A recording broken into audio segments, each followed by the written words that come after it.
Eto na po yung ating pork stick.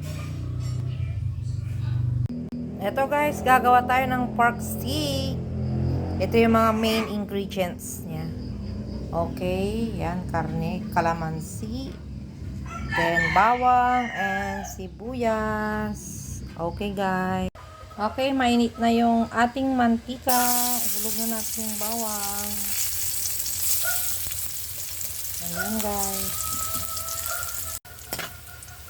Ayan, okay na. Then sibuyas.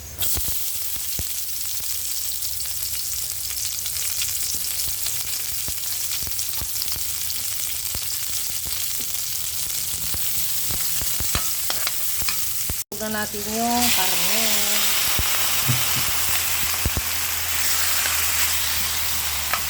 Ito, lalagyan ko ng tubig para palambutin yung karne.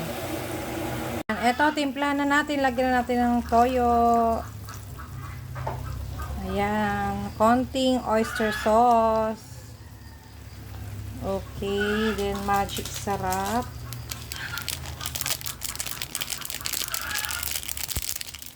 Lagyan na natin yung kalamansi.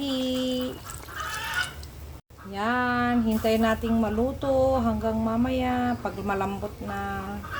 So, eto na yung ating pork stick. Ayan guys. Ayan po.